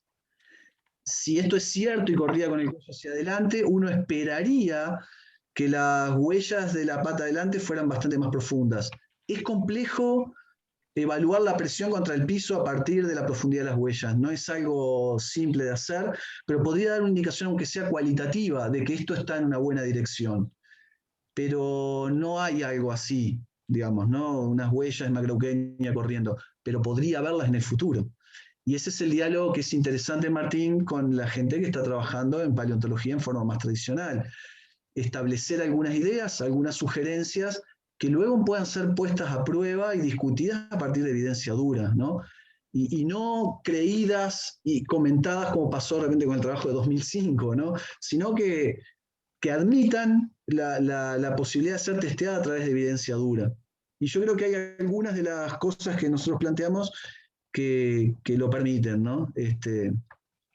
No sé si por ahí más o menos te aporté alguna cosa. Luego, obviamente, la lectura del artículo podría ser interesante para profundizar más en eso. Y no sé si hay algo más que quedó en el tintero. No, está perfecto, gracias. Te lo pregunto porque mi grupo trabaja en ignología y dentro de poco va a haber como varias publicaciones respecto de Macrauchenia, pero me parece que muchas cosas que aportaste acá son muy ricas y enriquecen, al menos yo no trabajo especialmente en Macrauchenia, yo hago aves, pero enriquecen muchísimo la visión que tenemos nosotros. Así que quería Perfecto. saber si ya habías metido algo de esta huella guanonzola de Pehuenco. Sí. Chinchina va a aportar mucho en La Rioja, así que nada, gracias por este panorama. metimos algo de Lopehuencó, pero muy limitado. O sea, como te digo, muy limitado. Y obviamente a las órdenes para cualquier intercambio que pueda serles útil para el tema de las huellas o para generar alguna cosa nueva en relación entre estos trabajos y lo de las huellas. Genial, gracias. Creo que Raúl ahí estaba, ¿no? Con la Sí, mano tenía el levantada. micrófono muteado. Raúl tenía una pregunta. Hola Gonzalo, hola Ernesto, ¿cómo andás? Sí, Raúl. más que nada felicitarte porque, y bueno, a Washington y a Andrés, porque el trabajo, bueno, yo estuve discutiendo con ustedes en persona algunos comentarios cuando anduve por Uruguay y realmente era muy interesante lo que venían proponiendo y bueno, lo que les había comentado como sugerencia para que les soportara mejor esta hipótesis era el trabajo de Forasiepi y colaboradores del 2016 que ellos hacen un estudio de Huayqueña, creo que es, cristata, es un macrauquénido de Mendoza, y ahí con el tema de las tomografías computadas les permite, digamos, analizar todo lo que es el petroso y la parte interna del oído, los canales semicirculares y lo que sería la cóclea, para ver la posición, digamos, de la cabeza de ese registro fósil, y eso me parece que es interesante para que vos puedas, digamos, reforzar si es que ya el trabajo está en revisión o te pueden algún revisor sugerir algo, o te puede servir para reforzar esta hipótesis interesante de la cabeza extendida hacia adelante, y además el otro trabajo de Oliveira y colaboradores sobre las dietas viste que hay sobre los macrauquenios de Brasil, y Caenorhinotherium, y en comparación con Macrauqueña patagónica, que te da que Macrauqueña patagónica es un mixed feeder, digamos, con que se alimenta en pastizales medianamente abiertos de climas, dice frío y árido, pero en realidad sabemos que son los pastizales pampeanos, chaco-pampeanos, se tiene que empezar a hablar hoy en día, y creo que eso te puede servir muchísimo para justificar este modelo, digamos, físico, que es muy interesante, porque, bueno, va a dar que hablar y va a cambiar todo el paradigma del desplazamiento de Macrauqueña, así que me parece muy interesante el trabajo. Bueno, espero con ansia leerlo, y bueno, sobre todo que estos aportes, digamos, te puedan servir para reforzar mucho más esa idea, porque es interesantísimo. Ya sabemos que es una quimera, y bueno, estaría bueno, como vos decías, empezar a resolver todas estas cuestiones de Macrauqueña para ver verdaderamente cómo se desplazaba, ¿no? Sí. Raúl, varias de las cosas que mencionás están en el artículo, en particular los estudios de isótopos de alimentación de Macrauqueña. Hay algunas cosas de otros litopternas que no las mencioné acá, o sea, aquí traté de centrarme más en los aspectos físicos biomecánicos por la característica de la charla y del auditorio, pero sí, o sea, ese es un tema muy importante y es consistente, o sea, el tipo de hábitat, el tipo de alimentación de Macrauqueña es consistente con todo esto y podría ser un elemento que me hubiera hecho hacer la charla aún más larga, pero que preferí no mencionar, y eso sí está presente. Lo que decís del oído interno y las inferencias respecto a la posición de la cabeza, eso es muy interesante y eso no está en el artículo, pero estamos en este momento también trabajando en algo nuevo que tiene que ver con la postura del cuello y la cabeza, en lo cual eso puede ser un gran aporte. Eso es muy bueno. Sí, el artículo... Y sugerencia, apúralo para ganarle acá a los argentinos que andan haciendo cosas parecidas. Hay grupos de La Plata, me parece, que andaban haciendo tomografías a un cráneo de Macrauqueña. No sé específicamente qué, pero está bueno, digamos, está buena esta idea. Sí, nosotros vamos a ir por otro lado, seguramente va a ser complementario, va a ser bienvenido si ellos dicen algo, va a ser complementario, porque nosotros hacemos más por el lado de la biomecánica del cuello y demás. Este es un trabajo que ya prácticamente está escrito, pero todavía no se mandó a publicar. El otro, el que yo acabo de comentar, ya fue aceptado, ¿no? O sea, es un trabajo que ya está terminado, terminó la revisión, está aceptado, va a salir en GeoBios en octubre y antes lo dejan online disponible. Creo que a partir de la semana que viene o algo así ya bueno, va a estar disponible. Entonces, felicitaciones y bueno, esperar con ansia para leerlo, digamos, porque digo la verdad, dada la charla que diste y bueno, sobre todo este tema de biomecánica y cuestiones físicas que a veces uno las deja de lado por, no sé, la historia o la carrera de formación más biológica, y dice, uy, tengo que estudiar física, tengo que estudiar química y demás. Bueno, para esto sirve la física específicamente, y es fundamental, sobre todo para los modelos, digamos, paleobiológicos de las especies, porque a veces uno utiliza el criterio actualista, como vos mismo lo dijiste, pero desafortunadamente no tenemos, o sea, en el actualismo que conocemos hoy en día biológico, no disponemos, o sea, a veces de algunos elementos homólogos como para poder decir específicamente, bueno, se puede ver un corolario, una relación, digamos, que estaría hablando de que es de tal manera o no, y por eso es bueno, digamos, jugar e interactuar con la física, con estas ciencias más exactas que nos permiten, digamos, aproximarnos a lo que podría haber sido, ¿no es cierto? En este caso, un taxón fósil, ¿no? Entonces, me parece muy interesante el trabajo. Gracias, Raúl. El actualismo, le comento para los compañeros de física más bien, es un poco la versión paleontológica de eso de si escuchas cascos, piensa en caballos. Si encuentro un fósil que se parece a un animal actual, asumo que hace lo mismo y se comporta igual que un animal actual. Normalmente el tipo de trabajos que nosotros hacemos es buscar cebras, o sea, el bicho que no calza con nada, que no tengo idea de lo que es. Y bueno, en ese sentido aquella frase de Dr. House. Lo último entonces respecto a la intervención de Raúl es que, como te digo, incluimos otros litopternas y discutimos algunas cosas, ¿no? Diadiaphorus, Teosodon, pero no es el centro del asunto y acá preferí no meterme en eso porque en este contexto además tendría que haberme puesto a explicar un poco más sobre qué es Teosodon, qué es Diadiaphorus, qué son los litopternas y preferí como concentrarme en la parte más biomecánica del asunto y pasar rápidamente por la parte biológica, paleontológica, etc. No, pero te digo la verdad, quedó genial. A mí me llamó mucho la atención. Gracias, Raúl. Muchas gracias. De nada. Bueno, no sé si tenemos más preguntas. ¿Alguien más tiene preguntas? ¿Quiere realizar? Yo tengo una pregunta, curiosidad, Dale. bien, Sí. ya que estoy. Porque veo acá que le dibujaste como un crin a la macauquenia. Sí. Es muy enesco. ¿Tenía así o es un tema de paralelismo, de trazar el paralelismo con la hiena? Bueno, mirá, Macrauquenia, todos los estudios, digamos, filogenéticos, hay incluso estudios mediante métodos moleculares, ¿no? De estudio de proteínas, comparado con animales actuales, proteínas de colágeno, sobre todo que quedó en los restos de Macrauquenia, se ve que Macrauquenia está relacionada, todo este grupo de animales fósiles sudamericanos, ungulados fósiles sudamericanos, están relacionados con los perisodáctilos, es decir, con los caballos y los rinocerontes. Los caballos tienen una crin, los tapires, que es otro de ese grupo, tienen una crin. Entonces, bueno, me pareció que podría haber tenido tal vez incluso una cola más tupida, como un caballo, pero al ser muy grande, tal vez también tuviera las limitaciones de pérdida de calor que pueden tener un rinoceronte actual. Entonces, sin mucho pelo, pero una crin cortita, Dios, es el tipo de cosas que uno hace cuando busca una reconstrucción del aspecto de un animal, ¿no? Piensa en esas cositas, digamos. No, está bien. Yo que ahora estoy como muy curioseando sobre animales porque a mi hijo le fascinan y entonces leemos muchas cosas.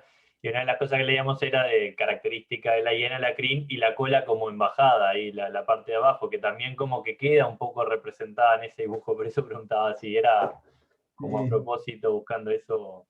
Fue inspirado más en el caballo. El caballo. Fue inspirado en el caballo. Pero está bueno el detalle. Bueno. Ernesto, una consulta. Al principio, sobre el trabajo que habías presentado en 2005, hablabas acerca de las características de los huesos para tensiones longitudinales y perpendiculares, ¿sí? Después no me quedó claro si con las últimas análisis habían logrado entender esa característica o no. Me perdí. Esa característica es muy problemática. Primero, claro, tendría que hablar pésimamente del trabajo de 2005, pero bueno, está, es de lo que se trata. Bueno, ya lo hiciste. Los ejemplos actuales que se eligen para defender la hipótesis están elegidos. Si vos agarras una muestra actual de animales, vos ves que, actual y fósil, vos ves que huesos más anchos en el sentido transversal que antero-posterior están distribuidos de forma incomprensible entre los animales. Mi sensación hoy en día y no he hecho un trabajo al respecto, pero estoy muy convencido de eso, es que tiene que ver más con el ancho del animal que con las características de la locomoción. Vos ves, en un gorila ves huesos que resisten más en sentido transversal. En un avestruz ves que resisten más en sentido transversal. Pero de repente en nosotros no resiste más en sentido transversal, que son parecidos al gorila, digamos, o al avestruz. Otras aves no. En los fósiles estos mastodontes y mamuts, en unos, no me acuerdo ahora, creo que son los mastodontes, es más ancho, más resistente a lo transversal, pero los mamuts no. En dinosaurios grandes, los saurópodos, ves permanentemente que son mucho más anchos en el sentido transversal. En los perezosos gigantes, que seguramente no eran buenos, ni se movían rápido, ni cambiaban dirección, es exageradamente resistente en sentido transversal, lo cual seguramente tenga que ver más con las características de la musculatura y las inserciones musculares que van allí, que la resistencia durante la locomoción. O sea, el panorama estudiando animales actuales, y después yo sé, la gacela no tiene nada de esto. El ejemplo que se da es el ñu, y se dice que tal vez un animal más grande que cambie de dirección, eso debería ser peor, pero son razonamientos todos muy traídos de los pelos, que creo que el único valor que tienen es sostener una idea que es posible. Sigue siendo posible que cambiara de dirección. Ahora, lo que no creo para nada es que la resistencia transversal tan alta sea una adaptación para eso. Creo que tiene que ver más con el ancho de macroquenia. Si se acuerdan de la primera foto en la que puse en la presentación de la charla, que aparecía la compañera ahí, macroquenia es bastante ancho, es un animal bastante ancho. Entonces, creo que tiene más que ver con esas cosas, pero no te lo puedo afirmar tampoco, que debería ser un trabajo. En cualquier caso, es raro y parece complejo y no hay una explicación fácil para esa característica. Y además, no todos los huesos de macroquenia tienen esa característica. O sea, el húmero es un hueso que no lo puedo tomar mucho en consideración, es extremadamente corto, tiene inserciones musculares muy grandes, sus características deben tener más que ver con eso que con otra cosa.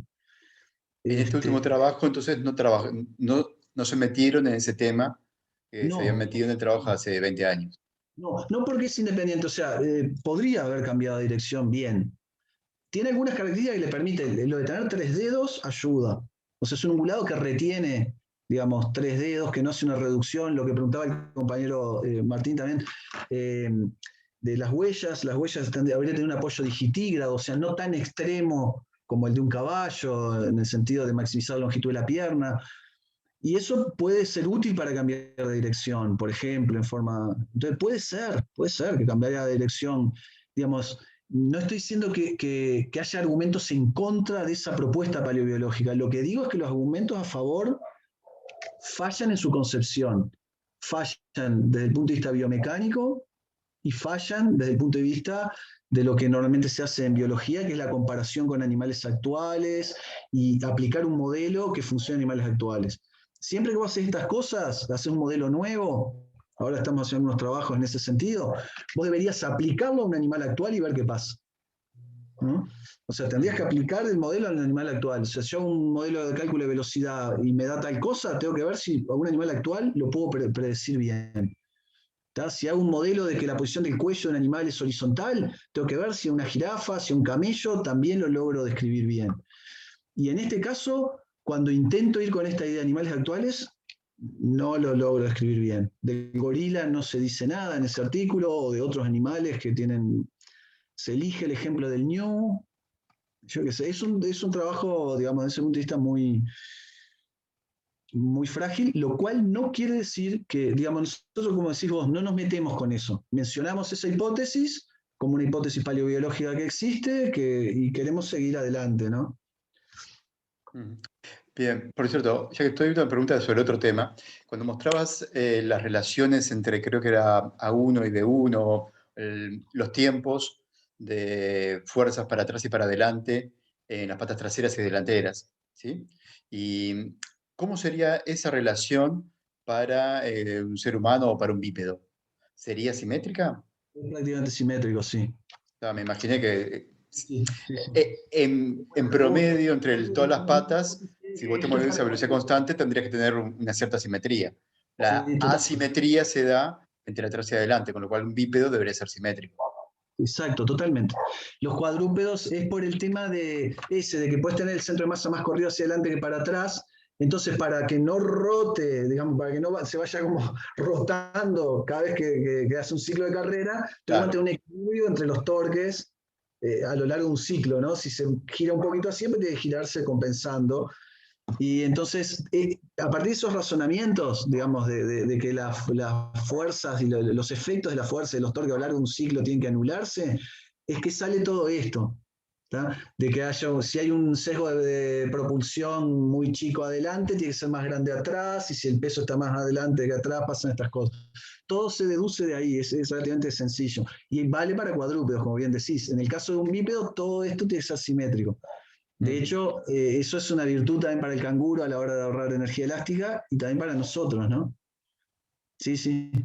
Está buena. Bueno, Ernesto, felicitaciones. Excelente seminario y está bueno un seminario así porque levanta el nivel bien después. Bueno.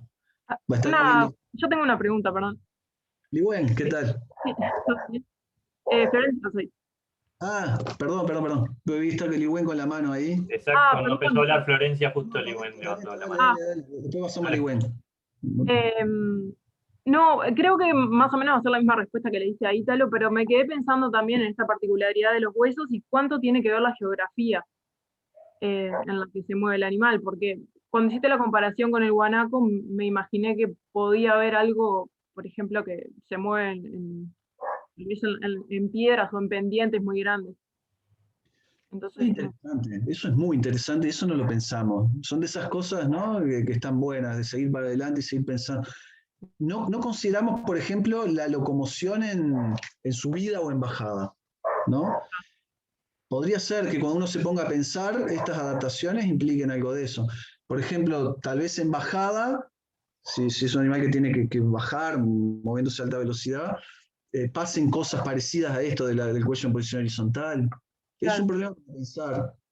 La hipótesis subyacente es que se mueve en plano o que si sube tanto como baja o cosas así. Está muy bueno el apunte. Sí. Lo del territorio, más bien, nosotros lo tomamos en cuenta en los otros aspectos, ¿no? Lo de la aridez, lo de la escasez de recursos o no, del tipo de alimentación, más bien en ese tipo de cosas, ¿no? La necesidad de migrar estacionalmente de un lugar a otro o de recorrer largas distancias. Todo eso sí está tomado en cuenta en el trabajo, pero lo que tú decís, digamos, no. Digamos, es cierto también que en animales actuales uno tampoco ve nada demasiado raro asociado a eso. Claro. ¿No? O sea, como decís, el guanaco, yo no veo nada demasiado raro, o por lo menos nada raro en el sentido de macrauqueña, ¿no? Y hay animales que viven en esos ambientes. Igual está bueno porque hasta uno podría llegar a especular que hubiera algo muy diferente en el ambiente, ¿no? Hay ejemplos de paleobiología en que uno trata de jugar con esas cosas. Pienso, por ejemplo, el problema de los... Y hago esta mención y basta, y después escucho otra pregunta, pero no puedo evitar que me venga a la mente el ejemplo de las aves del Mioceno, por ejemplo, o de los pterodáctilos. Hay gente que ha especulado que las condiciones meteorológicas o incluso que la gravedad de la Tierra o la densidad del aire en aquella época pudiera haber sido distinta, ¿no? Entonces, es un escenario que uno generalmente no explora, es una cebra. Normalmente uno hace actualismo también con el ambiente. Suponer que los distintos parámetros ambientales, la gravedad, la densidad del aire, etcétera, salvo que tengas una evidencia específica en contra, asumís que no es demasiado diferente a lo que se puede observar hoy en día. Entonces podría pasar que hubiera un territorio, un terreno muy diferente que explicara esto. Y hay ejemplos en paleobiología en que se ha especulado de eso, y que puede dar pistas para que la gente que hace paleometeorología o cosas así, o paleoclima, pueda pensar sobre eso. Interesante. Gracias, Florencia. Gracias. Ahora sí, Ligüen. Sí, Ligüen. Hola, ¿cómo estás? Bueno, primero que nada aprovecho para felicitarte y al equipo y bueno, somos un interdisciplinario y todos aportan cosas distintas, todos hablan lenguajes distintos y tiene su complicación trabajar en equipos así. Y felicito también a Lara porque comentaste que es estudiante de grado y participar en trabajos así, ser de grado es como... Es que te Y estoy fuerte. cortado. No sé si los demás se están escuchando bien. Se está escuchando bastante cortado. Por otro lado, esto que estabas hablando del tema de la erosión. Primero que se escuchen, bien. ¿Hasta dónde llegaron? Bueno, no te puedo escuchar, está muy entrecortado. ¿Hasta dónde llegaron? Capaz que podés, ¿Ahora sí me escuchan bien? Cuando estabas hablando algo de los estudiantes de grado, de que ver que un estudiante de grado, no sé qué, por hasta ahí yo escuché bastante. A ver si ahora me escuchan. Ahora y si sí. no, escribo por el chat y listo. Ahora sí. Está bien. Estaba pensando en el tema de la rotación que mencionabas en los ciclos de carrera. Y digo, qué cosa que no contemplamos, cómo en la selección artificial eso va modificándose. Es que me vino a la mente los videos que hay en internet de estos perros con las patas cortas, terminan con la cara en la arena. Pero claro, corren y rotan. Sí, claro, claro. No sé si me llegaste a entender lo que dije. Sí, está cortado, No, pero eso un poco por es contexto. como Sí, interesante. estás hablando de perros por selección artificial que tienen patas raras, proporciones raras, y contabas algún ejemplo de internet de videos en los cuales el perro se lanza a correr como loco y termina clavado de cabeza. Exactamente. No, Nada, me está parece hecho para eso, está hecho para ser interesante. lindo y vivir dentro de un apartamento, digamos, ¿no? No para correr en forma razonable. Que me parece un ejemplo súper interesante. Después, si podés pasar alguno de esos videos, puede ser interesante para analizar, sí. De hecho, Y bueno, nada, eso es hay un trabajo felicitarlos. hay dos trabajos sobre perros que fueron importantes en el proceso de pensar todo esto. Esta cosa uno las cuenta como si las hubiera entendido desde el día cero, pero fue un proceso muy difícil resolver esto. Y hubo dos trabajos, hubo uno sobre genética de las patas delante y de atrás en perros, y que incluso estudiaba, digamos, la gran variabilidad que hay dentro de las razas de perro. Y lo que ven es que hay un determinante genético común, o sea, que vos no podés cambiar independientemente la pata de atrás y la de adelante. Que lo que cambies en la pata de adelante se va a cambiar en el sentido opuesto a la de atrás. Y eso fue muy llamativo, porque es lo que pasa en Macrauqueña. O sea, yo cambio en un segundo, corto el húmero, pero se le alarga el fémur. ¿No? Hay como una cosa ahí, pero digamos, es un grupo zoológico muy distinto. Pero lo interesante del artículo es que el artículo traía toda una discusión sobre las diferencias funcionales, todas las que se han estudiado, entre pata de adelante y de atrás en mamíferos. Entonces era un muy buen review de ese tema. Y eso nos ayudó bastante. Y saber, y esto genético en algún momento nos pareció que podía ser algo, lo citamos en el artículo, decimos alguna cosa, pero es un paso muy, muy audaz. Pero digamos, los perros aparecieron así y aparecieron con el trabajo de Lee et al, que les ponía peso adelante a los perros, le corría el centro de masa hacia adelante y veía que pasaban estas cosas, que el sesgo propulsión frenado adelante se reducía, que aumentaba atrás. Y eso era lo que nosotros queríamos, ¿no? Que alguien transformara un perro en un macrauqueña, ¿no? Y pudiera medir cosas. Así que, pero interesantísimo lo que decís, ¿no? Digo, todo un tema también de reflexión en el tema de la selección artificial, en perros y demás. Ahí va. Gracias y muy buena la charla. Gracias, Ligüen. Bueno, muy bien. Yo te lo pregunto después porque me parece que no va, está capaz que hay gente que quiere salir, pero te lo pregunto fuera de cámara. Sí, Así que no sé si hay más preguntas. Si no, corto Una la... respuesta rápida y larga te la doy después de fuera de cámara, ya que estamos. Dale, bueno, la pregunta que me hacía en realidad es una pregunta que me hacía Sofía la otra vez por esto de, ¿cómo es? De que Isma está reenganchado con los animales, y es, ¿por qué hoy en día no hay animales tan grandes como lo eran los dinosaurios? O sea, ¿por qué no volvieron a aparecer animales de esa magnitud, terrestres, no marinos? Hay dos puntas de eso. A ver. Una, las características diferentes solamente de metabolismo de los mamíferos respecto a los dinosaurios. De todos modos, llegaron a haber mamíferos muy grandes, que de hecho también es otro bicho que de algún modo mencionamos en el artículo. Uno de los revisores estaba obsesionado con ese animal y quería que hiciéramos algún comentario comparando con Macrauchenia, que es el Paraceratherium, es el nombre actual, oficial, pero también se le conoce por Indricotherium, Baluchitherium, pueden encontrarlo por ahí, que es el mamífero más grande que haya existido. Y es un animal, yo no sé, pero 20 toneladas, o sea, es un animal muchísimo más grande que un elefante actual, que si estuviera vivo, digamos, sería extraordinariamente llamativo. Quiere decir que los mamíferos podrían alcanzar ese tamaño, pero el mamífero más grande no llegó a ser tan grande como los dinosaurios más grandes. Y ahí hay especulaciones que tienen que ver con el tema metabólico, ¿tá?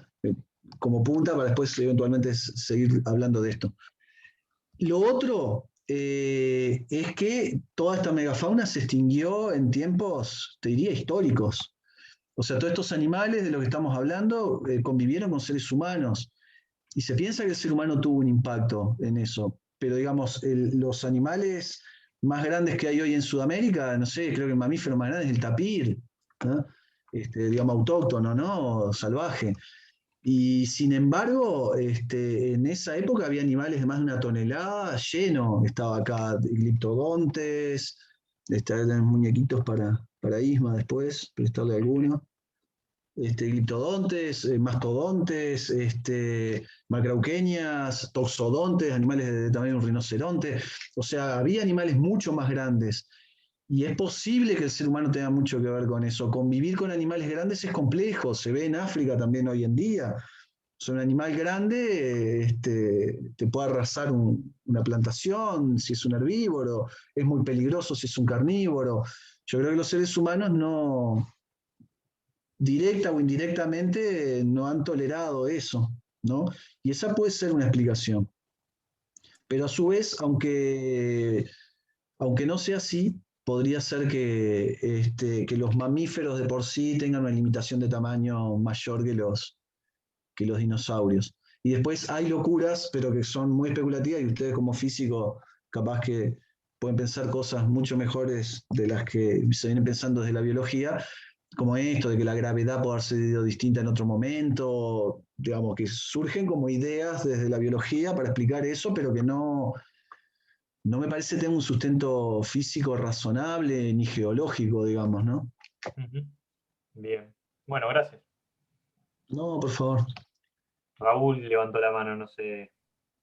No, era para acotarle nomás a Ernesto, la condición ambiental fue fundamental también para modificar, digamos, las cuestiones en los mamíferos, que justamente van vinculadas con el tema del metabolismo, o sea, eso es algo fundamental. Por eso tenés ratones tan chiquititos y, bueno, como contrapartida tenés los ungulados proboscideos, es decir, los elefantes como grandes mamíferos hoy en día terrestres, ¿no? Porque después tenemos los acuáticos. Como que el metabolismo es algo esencial. Y bueno, y lo podés ver también en el registro fósil, la diferencia que hay en la época de los dinosaurios, que tenés reptiles enormes, con condiciones de temperatura promedio de 50 grados promedio, y los mamíferos que eran prácticamente del tamaño de un ratón o más chicos. Entonces, yo creo que el metabolismo es algo importante, como vos dijiste, y bueno, y después las condiciones ambientales, o sea, están muy vinculadas también al desarrollo de las especies, ¿no? Entonces, hay un poco, digamos, de cada componente que contribuyó, digamos, a que tengan el tamaño que tuvieron, bueno, y después la ocupación de los nichos tróficos, o sea, nichos que se ocupan, lo tenés el ejemplo, si vamos al caso de las aves, de los fororracos, estas grandes aves del terror terrestre, con capacidad reducida o nula, dependiendo del tamaño de estas aves, para desplazarse en carrera y no volar, digamos. Entonces, tenían alguna capacidad nula o reducida, y ahí tenés, o sea, son bichos enormes, y hoy en día la contrapartida, el ejemplo, digamos, actual pariente, que podemos decir entre comillas, próximo grupo hermano son las seriemas, que ahí en Uruguay hay bastantes, y bueno, fíjense el tamaño que tiene una seriema hoy en día en comparación, ¿no? Sí. Una cosa para decirle a Isma es que el animal más grande que haya existido está vivo, ¿no? Y es la ballena azul, ¿no? Detalle se me pasó. Digo, para un niño saber eso está bueno. Que no se lamente los dinosaurios y eso, que tenemos el más grande que haya existido, ¿no? La ballena azul. Sí, sí, por eso destaqué terrestre. Pero sí, es Sí, sí. verdad. Bueno, si no hay más preguntas, muchas gracias, Ernesto, muy buena la charla. Y Bueno. nada, muchas gracias a todos por asistir. Bueno, muchas gracias a Gonzalo, Sofía por organizar esto y a todos los demás por asistir y las preguntas y todo. Bueno, Hasta la próxima. hasta luego. No.